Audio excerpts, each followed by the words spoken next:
Sejam todos muito bem-vindos.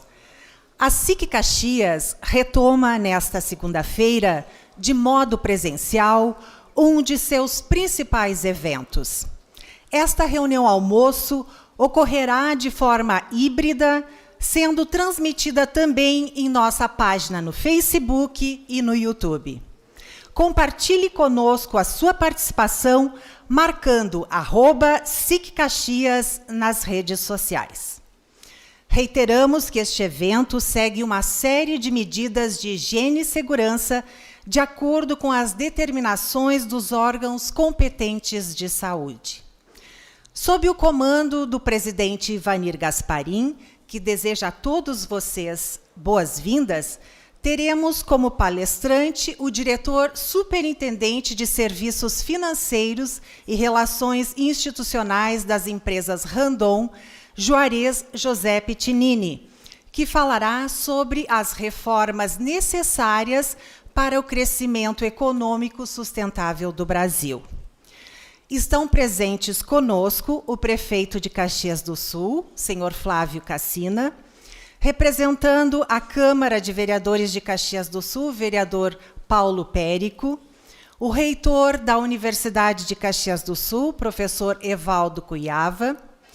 Registramos também as presenças do secretário municipal do Desenvolvimento Econômico, Trabalho e Emprego, Gilney Lafuente, do secretário municipal de Urbanismo, João Ues, do ex-presidente da SIC, representando o Conselho Superior da entidade, Carlos Heinen, presidente do Conselho Deliberativo da SIC e presidente da Fundação Universidade de Caxias do Sul, José Quadros dos Santos, vice-presidentes da SIC, Jaime Andreassa e Maristela Tomasi Chiapim. Também estão presentes os presidentes de sindicatos e entidades de classe ou representantes. Miriam Boschetti, representando o Simpré, Emerson Paixão, do Cirecom Nordeste, Euclide Sirena, do Banco de Alimentos e Pátina, Luísa Colombo Dutra, da Microempa, Volmir Paza, da RH Serrana e Rodrigo Postiglione, do Sinduscom. Saudamos também a imprensa, senhoras e senhores. Aproveitamos a oportunidade para agradecer aos patrocinadores e apoiadores que se juntaram à SIC Caxias neste momento tão desafiador, aos quais reiteramos o nosso muito obrigada. São eles: Florence, Grupo RBS, Sicredi e Universidade de Caxias do Sul. Copatrocínio do BRDE, Marco Polo, Randon, Rede Caminho do Saber e Supermercados Andreassa. Temos o apoio de Círculo Saúde, Emercor, Fortaleza e Afite Locações de Materiais para Eventos. No projeto Degustar de hoje, nós contamos com a parceria da Cervejaria Pavos. Nós estamos também retomando o espaço de janelas nesta reunião-almoço, porém na forma de comunicados. E o primeiro comunicado é sobre a realização da 29ª edição da Mercopar entre os dias 17 e 19 deste mês, no Centro de Feiras e Eventos da Festa da Uva. A SIC, novamente, é apoiadora deste importante evento. Gentilmente, a organização da Mercopar está presenteando os participantes aqui presentes com uma máscara e um convite de acesso à feira. A segunda janela, senhoras e senhores, é para informar que tem agência nova do Sicredi em Caxias do Sul. Na quarta-feira, dia 11, a Sicredi Pioneira inaugura a sua 10ª agência em Caxias do Sul, a Sicredi São Vito. Como pode ser visto nas imagens, a agência traz uma arquitetura inovadora e que em nada lembra uma agência bancária tradicional. O motivo é a construção de um ambiente mais próximo e conectado com os associados. Instalada na rua Mário Deboni, no antigo prédio da RGE, no bairro São Vito, A agência é a primeira a apresentar uma estrutura de pessoas especializada no atendimento a empresas, contando com 3 gerentes de negócios pessoa jurídica. O gerente da agência será Kleber André Giacomelli, que se encontra conosco neste evento, acompanhado do diretor executivo da Sicredi Pioneira, Solon Stapassola Stal, e do assessor de negócios junto às entidades comerciais, Rafael Frigeire Saqueto. Fica o convite, então, para que todos conheçam a agência e utilizem as salas de reuniões e os espaços coletivos que estarão à disposição de clientes, suas empresas e entidades para a realização de eventos virtuais ou presenciais. E neste momento, então, passamos a palavra ao presidente Ivanir Gasparim, que fará uso da palavra. É realmente um prazer estar novamente aqui, depois de, para quem não lembra, 9 meses atrás, praticamente. Bom dia aos que nos acompanham também pelas redes sociais. Estamos retomando, com todos os cuidados necessários, as tradicionais reuniões almoço, interrompidas em 16 de março, quando se deu início o isolamento social em função da pandemia. Entre tantas lições que esta crise gerou, foi de que também nós, como entidade de classe, precisamos constantemente nos reinventar, e a realização de eventos online, de maio em diante, fez parte deste aprendizado. Aqui vai um parênteses, né? O Juarez foi o primeiro palestrante online e é o primeiro também que abre agora presencial e também online. Obrigado, Juarez, por aceitar o nosso convite. Agora, estamos fazendo todos os esforços para retomar os eventos presenciais de forma segura e de acordo com os protocolos oficiais de saúde. Temos um compromisso com nossas empresas associadas, com nossos diretores e conselheiros, com a imprensa, com nossos patrocinadores e com tantos outros públicos que têm na reunião almoço da SIC um componente essencial para se atualizar, para reivindicar, para ampliar sua rede de relacionamentos e para fazer negócios.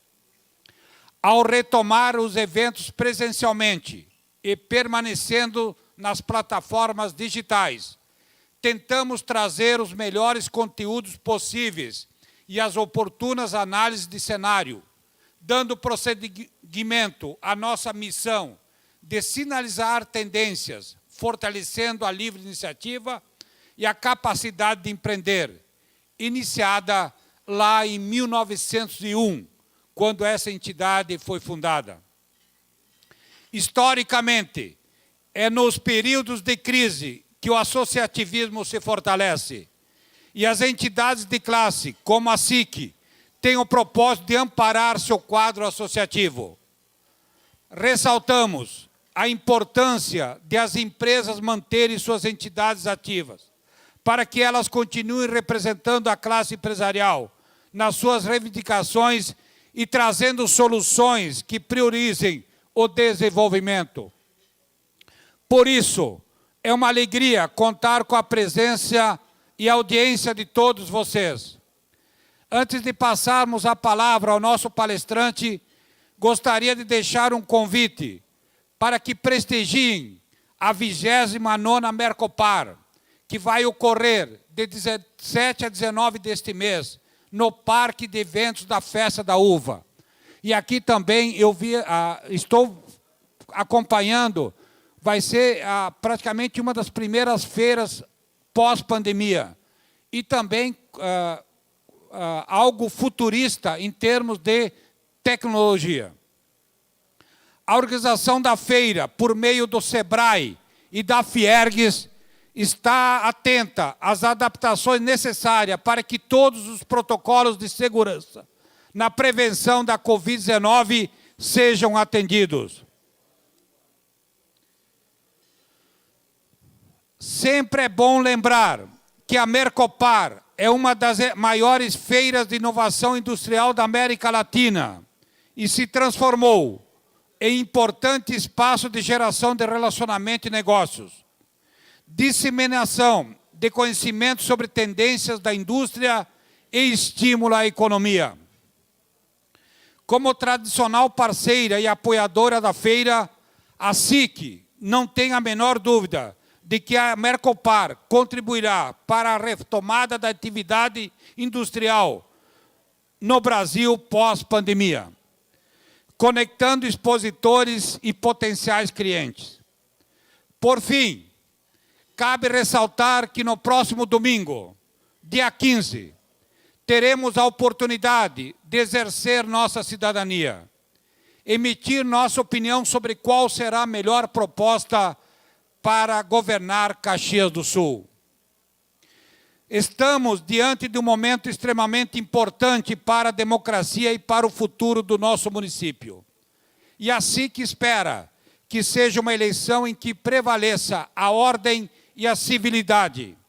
E foi com este propósito que nas últimas semanas recebemos todos os 11 candidatos a prefeito, dando a todos a mesma oportunidade de apresentarem seus planos de governo. Lembro que a próxima reunião almoço, as duas próximas serão com os 2 candidatos, se houver segundo turno, sendo que na próxima semana não vai ser na segunda, e sim na quarta-feira, tendo em vista que o resultado é no domingo. Vamos exercer nosso direito de voto com consciência e cidadania. Muito obrigado a todos.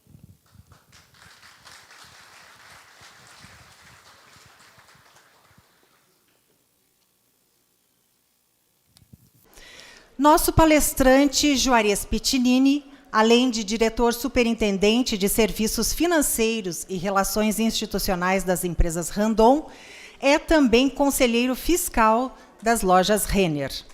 Tem mais de 20 anos de experiência no mercado financeiro brasileiro e internacional, com passagens pelo Banco Boston e Banco Sogeral e Maisonave. É diretor de Economia, Finanças e Estatística da SIC.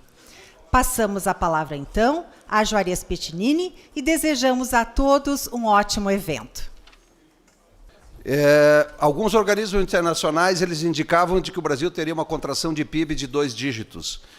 Nesse momento, a gente vê uma contração de PIB indicando aí entre 4,5 e 5, mais provável, mais perto de 4,5 do que 5. E as razões é basicamente o potencial que o Brasil tem como um país que tem uma população de quase 215 milhões de habitantes, tem um agronegócio extremamente forte, e o mundo precisa da produção brasileira. Então, nós tivemos, com isso, condições de mitigar um pouco o efeito negativo da pandemia em termos de indicadores econômicos. E hoje o tema da nossa palestra é a necessidade das reformas para que o Brasil consiga efetivamente desenvolver todo o potencial econômico, toda a capacidade de crescer. Então, a gente colocou alguns slides que vão servir de base. Passa, por favor, eu acho que o meu passador não está passando. Vamos ver? Não está passando. Obrigado, agora é melhor. Muito bom. Então, aqui a agenda, a gente vai discutir um pouco, muito rapidamente, o impacto da pandemia no crescimento global, cenário político global e Brasil, indicadores econômicos, década perdida, a gente vai ver a década de 2011 a 2020 efetivamente essa verdadeira década perdida da nossa história. E aí, para encerrar, desafios e oportunidades. A gente tem grandes desafios, mas as oportunidades são imensamente maiores se a gente tiver capacidade de passar e aprovar as reformas que o Brasil tem pela frente. Então, quando a gente olha esse cenário global, isso é uma revista que todos conhecem, ela traz umas capas que tem uma mensagem muito clara, né? Depois da doença, a dívida. Esta é a realidade, é uma realidade global, é uma realidade que no Brasil ela se coloca de uma maneira ainda mais intensa, e a gente vai ver ao longo da apresentação os indicadores. e vai ver o quanto ela impactou nesse sentido. E essa dívida pode, um de nós individualmente falar, minha situação não mudou, eu continuo como estava antes, mas nós como sociedade e o mundo de uma maneira geral, ele vive uma situação extremamente dramática em termos de endividamento. É algo que tem que ser pago, não existe dívida que não tenha que ser paga, a não ser que alguém quebre e dê calote, mas não é isso que a gente está falando. Então, quando a gente olha aqui em termos globais, eu trago aqui indicadores, né, dos principais blocos mundiais, aí, o mundo, a contração que nós teremos este ano no mundo e a expectativa de crescimento global. Depois a gente olha a zona de euro, Estados Unidos e China. Evidentemente que o único país relevante do mundo que não terá contração de PIB esse ano é a China. Fala-se 1,5%, não seria surpresa se ela chegar mais perto de 2% de crescimento econômico, enquanto todos os outros países relevantes do mundo têm contração. Existe aí umas 2 dezenas de países que também deverão ter um crescimento muito pífio, mas não são países relevantes em termos de economia global. Quando a gente olha para o Brasil e compara com a América Latina, a gente vê que o Brasil, como eu já antecipei, o Brasil é um dos países que vai ter a menor contração na América Latina. E nós temos aí extremos, né? Infelizmente, os nossos vizinhos aqui da Argentina, que tem uma contração brutal esse ano e uma pequena retomada o ano que vem. Ou seja, não haverá uma compensação, como, por exemplo, alguns países conseguirão crescer o ano que vem aquilo que contraíram esse ano por uma razão simples, a base é baixa, né? E a expectativa é que haja crescimento. Então, só para a gente ter um panorama global e um panorama em termos de Brasil, comparado com os pares de América Latina. Essa é a situação que a gente entra o 2021. E essa é a expectativa, e a expectativa do Brasil, que se a gente fizer reformas, se elas forem profundas e amplas, a gente pode ter uma surpresa positiva em termos de crescimento. Quando a gente olha o que aconteceu com o Brasil em termos de desemprego, é um indicador, isso aqui é CAGED, não é pesquisa, é número real, tá? Então, nós tivemos esse efeito que está aí, autoexplicativo. Eu não preciso ler para vocês, o que a gente tem de boa notícia é essa recuperação. Lembrando, o CAGED é saldo líquido, ele considera contratações, reduções, fechamento de vagas. Então, é um dado positivo, estamos recuperando o estrago que aconteceu ali nos meses de abril e maio, iniciando a partir do final do mês de março. Quando a gente olha, o maior problema do Brasil é essa questão aqui. Eu fiz questão de trazer dados históricos para a gente olhar desde 1997, lembrando que nós passamos por crises, o mundo passou por crises, mas o Brasil conseguiu manter, em termos de contas públicas, uma geração de déficit primário. Lembrando o conceito, déficit primário é o saldo, ou superávit no caso, ou déficit, é o saldo entre aquilo que o governo arrecada, o total de arrecadação tributária, contra os gastos excluídos aí o serviço da dívida. Então, é primário.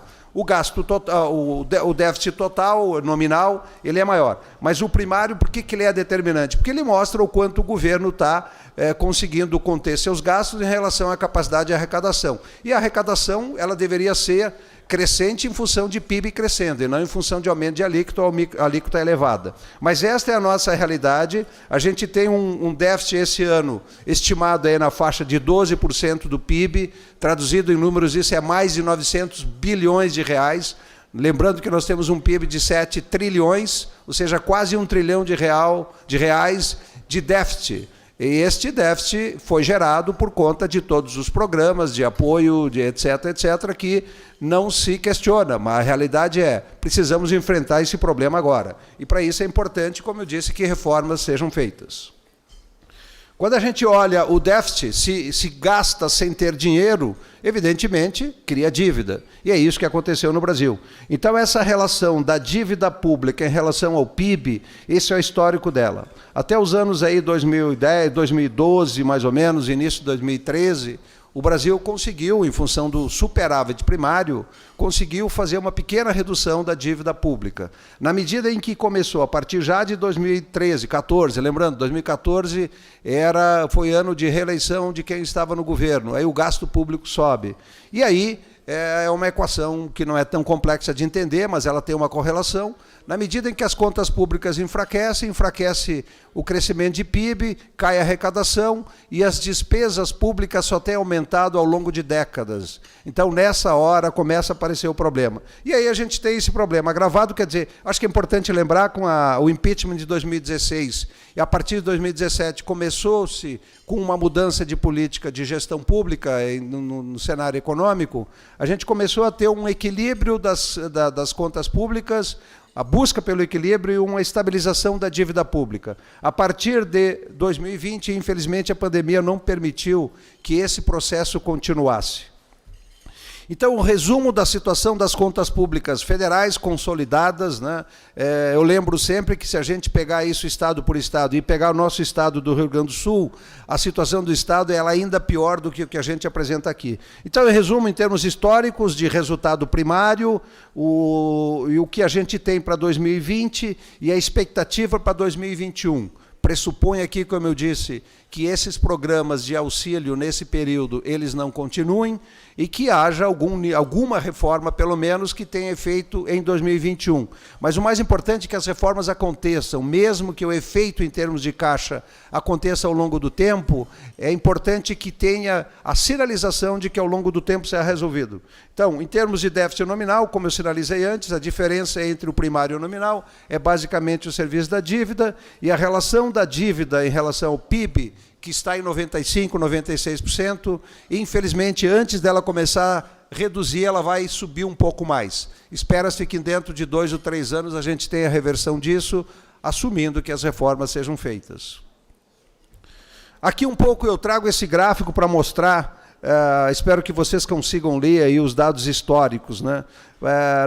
Depois eu lembrem dessa curva de ascensão da carga tributária. Isso aqui é a carga tributária nominal, o que as empresas, a carga tributária que as empresas têm. Alguns setores têm uma carga tributária maior, outras menor. Essa é a carga tributária média. Mas mesmo tendo uma das maiores cargas tributárias do mundo, de 35% em relação ao PIB, ainda assim o Brasil gera déficit, ou seja, a gente ainda assim não consegue custear a máquina pública com uma carga tributária que é extremamente pesada, extremamente pesada. Estudos indicam de que uma carga tributária acima de 25%, ela começa a pesar, o desempenho da economia começa a ficar sacrificado. E lembro aqui, mesmo esse 35% de carga tributária, ele não é suficiente para custear a máquina pública, ela custa quase 50% do PIB. Então, 50% da nossa riqueza vai para a máquina pública. Esse é dinheiro que sai da economia e é dinheiro que não traz o benefício do desenvolvimento econômico. Eu só trago esse gráfico para mostrar. Quando se discute reforma tributária, se discute simplificação, mas também, em algum momento no futuro, redução da carga tributária. Aqui eu trago um pouco da taxa de câmbio, e a razão de trazer a taxa de câmbio, o câmbio ele tem uma importância muito relevante, porque ele é um dos indicadores, é um dos termômetros que mede a situação interna e externa. Aqui tem um pouco do cenário global, mas é principalmente o cenário doméstico. Quando a gente olha esse comparativo, o nosso câmbio no nível que está, hoje está até cedendo em função do cenário global, as bolsas subindo, as moedas dos emergentes estão valorizando. A gente tem um cenário de câmbio onde não é o pior momento da nossa história. O pior momento da nossa história, em termos de poder de compra da moeda, foi em 2002. Tá? Esse foi o momento onde o real perdeu mais valor em relação ao dólar. Mas mesmo neste nível, ele ainda está além do que deveria estar. A depreciação do real está muito acima do que deveria estar. E aqui tem um quadro comparativo. Quando a gente compara com países similares, Argentina e Turquia, o Brasil não deveria, a moeda brasileira não deveria estar nesse mesmo nível de depreciação. E aqui é resultado exatamente da situação nossa, brasileira.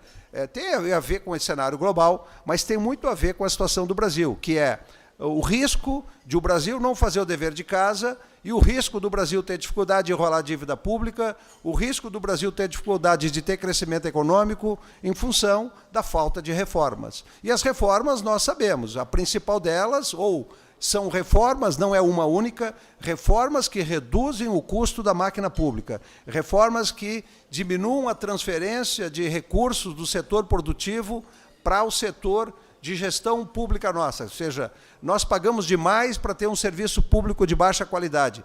O Brasil gasta muito e gasta mal, a gente precisa equacionar essa questão. E aí entra questões, tem pessoas que não gostam do termo reforma administrativa, o fato é, nós precisamos reduzir o gasto público, nós precisamos gastar melhor, precisamos de um governo mais forte e menor. Ele não pode ter o tamanho que tem e não ter condições de ajudar, não ter condições de permitir que a economia, a atividade, a livre iniciativa se desenvolva sem tantos encargos e se a gente pegar questões trabalhistas, a gente vê o encargo trabalhista é um absurdo.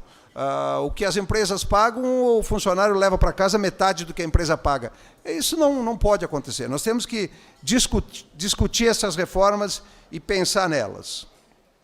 Aqui um resumo, então, só para falar, já que eu falei de câmbio, o Brasil não tem vulnerabilidade externa, a situação do Brasil é uma situação relativamente confortável, ou seja, o real desvalorizado no nível que se encontra não é em função de vulnerabilidade, é em função de indicação de que existe risco de que o Brasil tenha dificuldades no futuro. Então, nós temos aqui uma situação de balança comercial tremendamente favorável, a nossa relação com o mundo ela é relativamente pequena, em termos de PIB ela poderá ser maior, nós precisamos de reformas para tornar o país mais competitivo, investimento estrangeiro direto evidentemente cai em 20, mas volta a subir em 21, e se a gente tiver as reformas, tiver as privatizações, as concessões, a gente tem condições de ter um volume de investimento estrangeiro ainda maior. E com reservas internacionais muito confortáveis, que permitiu que nesse momento o Banco Central atuasse sempre que teve um momento de estresse exagerado e volatilidade exagerada no câmbio, o Banco Central entrou e atuou, vendeu, inclusive vendeu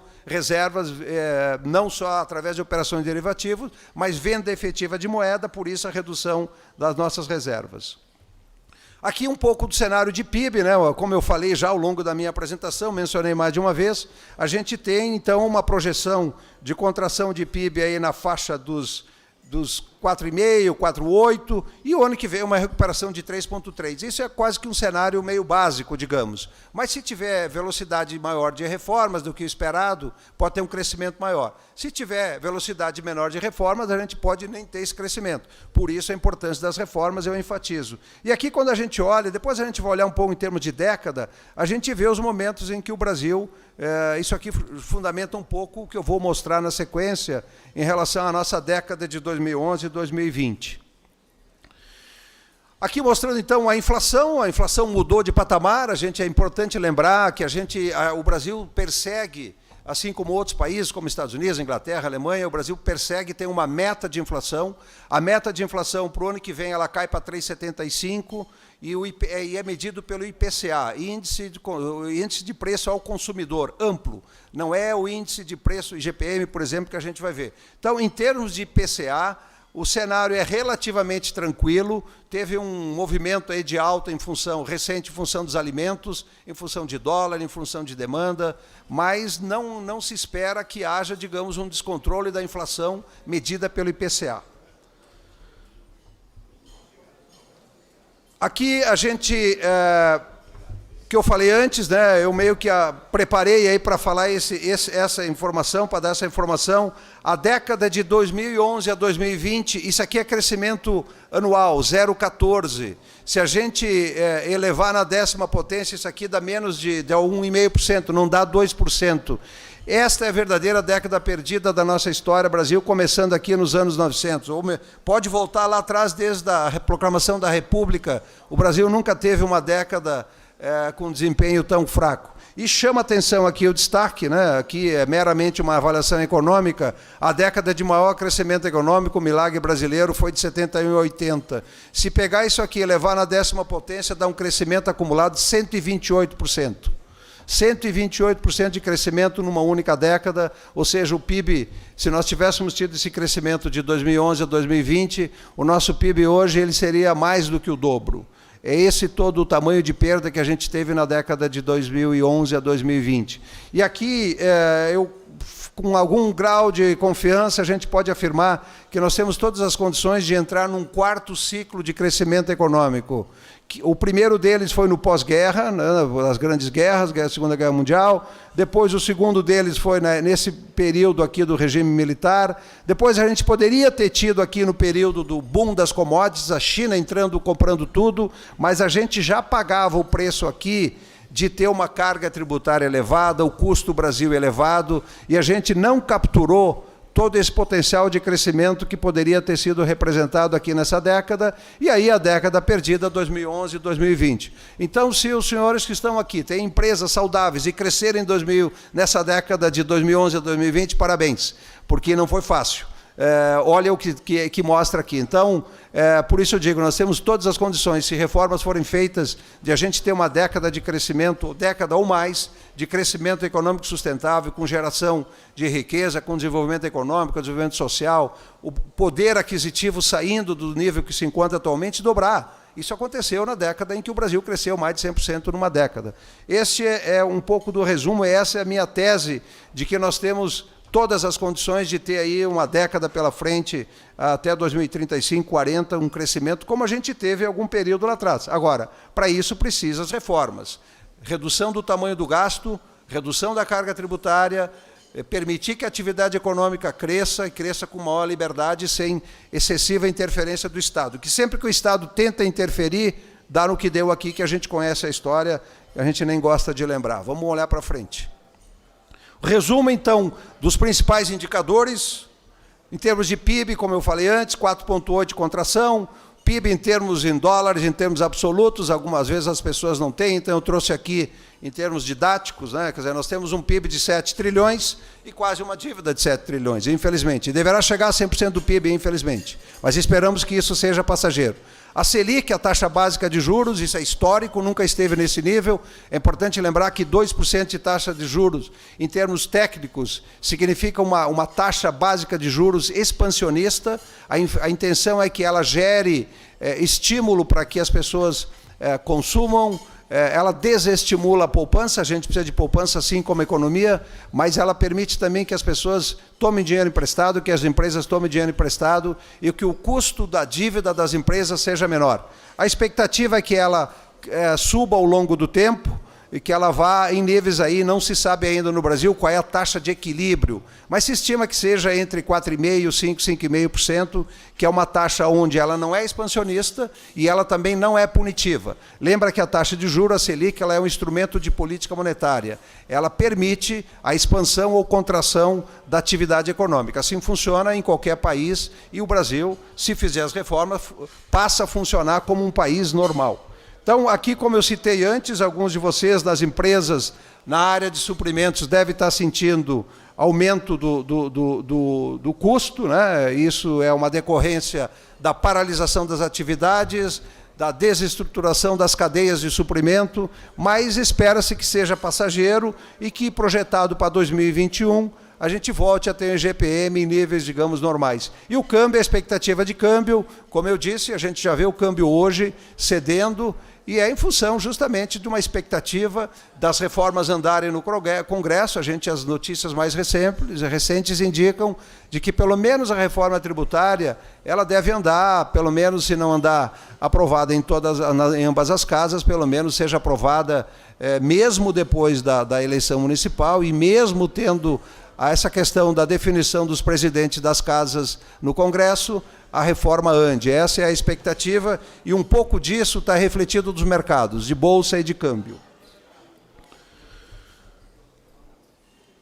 Bom, aqui falar um pouco de Caxias do Sul, né, que Caxias não é uma ilha, está dentro do contexto global, mas a gente sofre os efeitos, sejam eles positivos ou negativos, do Brasil. Então aqui é só um resumo das empresas e mostrar a importância dos pequenos negócios, do empresário individual, das MEIs, é muito importante para a nossa economia. E, para isso, uma economia do jeito que está e uma década que nós tivemos, é muito mais difícil para o pequeno empresário ter sucesso e conseguir crescer em momentos como esse. Então, a gente trouxe esse dado justamente para mostrar isso, a importância de que a gente tenha um cenário de menos volatilidade, de mais previsibilidade. E aí, então, a radiografia da nossa cidade. Nós temos 547 SAs, 24 mil limitadas e diversas outras. Um total de 67 mil empresas. Pela nossa população, a gente vê que o caxiense é empreendedor. E para o empreendedor ter sucesso, a gente tem que ter uma regulação e uma atividade de governo o mais leve possível. Ela não pode ser tão pesada. Em termos de emprego, aqui a gente tem os dados acumulados até esse momento. Nós tivemos uma perda de vagas muito expressiva nessa última década. Nós tivemos as crises de 15 e 16 que afetou sobremaneira o setor de transporte comercial, de passageiro e de carga. E esse impacto, ele destruiu vagas de trabalho que talvez a gente não volte a tê-las. Por isso é a importância até de ter uma cidade que atrai investimento. O MOB fez um trabalho aí, né, Schmidt? O Zignani está aqui, o Carlos Zignani está aqui. E nós precisamos atrair investimento para Caxias, nós precisamos, está o prefeito aqui, a gente precisa viabilizar a vinda de investidores para cá, que abram empresas, que desenvolvam negócio, e os nossos negócios. Aí tem o projeto Hélice também, não é um projeto, é uma realidade que também, que ele retém talentos das startups de desenvolvimento. Isso é extremamente importante para a geração de empregos, gera emprego, gera renda, e cria-se aí o círculo virtuoso da economia.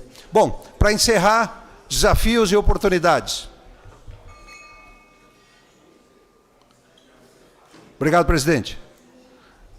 Eu resumo numa imagem. O desafio continua ainda a pandemia. Hoje a gente teve uma notícia boa aí, um laboratório, vou citar o nome porque não tem problema, Pfizer, com testes aí onde indica que tem um nível de 90% de eficácia na imunização das pessoas.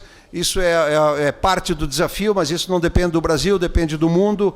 E o outro grande desafio é o alinhamento dos poderes, né? Especialmente o Congresso e o Executivo, mas também o Judiciário. E eu sempre digo, o Legislativo, ele tem uma força maior do que os outros poderes, porque ele tem a capacidade de tirar membros do Executivo e tirar membros do Judiciário. E é ele que aprova as leis, e se forem leis fortes e bem aprovadas, vai permitir de que as decisões sejam favoráveis para o Brasil. Aproveitando um gancho para falar, que eu não falei aqui da questão da eleição dos Estados Unidos, um fator positivo lá nos Estados Unidos é que, se confirmada a eleição do Biden, é bem provável, é praticamente certo, que o Senado americano será republicano. E aí a gente tem o que é o ideal numa democracia. O equilíbrio dos poderes, né, os freios e contrapesos, para assegurar de que medidas como excessivo aumento de impostos, etc., não passem. E no lado das oportunidades que nós temos no Brasil, uma população de mais de 210 milhões de habitantes, um agronegócio pujante com capacidade de se desenvolver e puxar crescimento econômico. Nós temos uma matriz energética limpa, renovável. Aqui a hidrelétrica está na imagem, mas a gente tem a eólica, a fotovoltaica.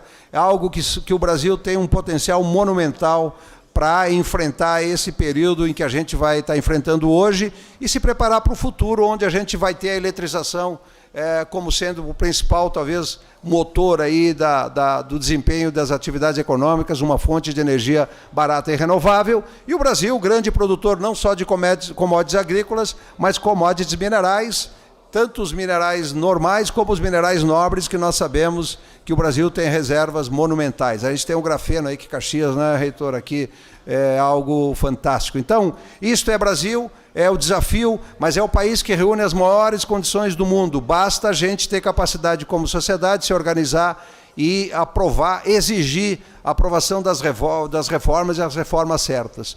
É isso, então, que eu tinha para apresentar para os senhores. Agradeço a atenção, é bom vê-los de volta, esperamos que daqui a gente só aumente aí a presença aqui nas reuniões de almoço e também é parte do processo, mas é um avanço em relação a 11 de maio, onde a gente fez uma reunião de almoço totalmente virtual. Muito obrigado.